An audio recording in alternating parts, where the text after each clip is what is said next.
Hello everyone, welcome to Small Model Car. Today we have got a McLaren W1. This casting is Hot Wheels. As you can see, it's new for 2025. And if I'm not wrong, they did a different color before. This is a newer color on this casting. So let's open it up and see how does it look. So here's the McLaren W1 out of its box. And first thing you will notice this a dark gray paint, which looks really good. I think a lot of different companies are actually doing these different shades of gray. In the front, you do miss out on any detail on the headlamp, but you do get McLaren badge. This lower end, which is sculpture for aero, I guess aerodynamic, you do get some detail there on the lower grille, and you do this opening here.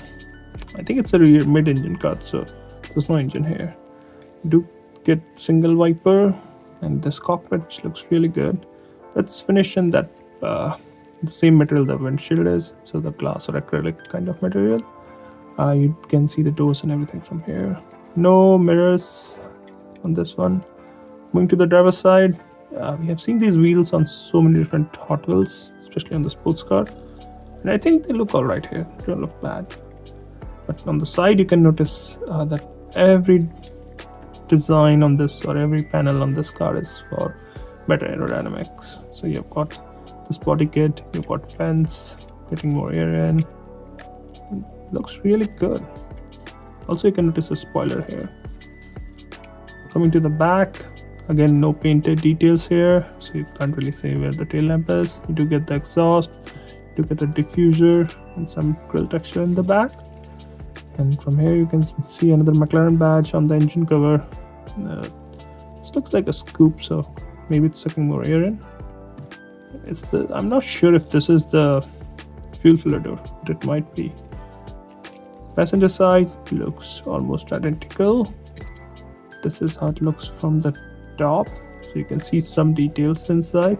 It's tinted, but you can still see the steering wheel and dashboard and seats. It is always good to have details in there. And this is how it looks from the bottom.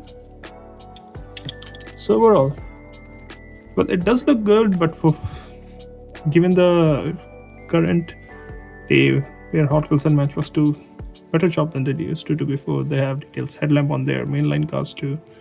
I would have loved to see some detailed headlamps, tail lamps on this one, which would have definitely made it look so much better. I guess. I don't know, what do you think? So let me know what do you think about this casting. Thanks for watching. Have a good day.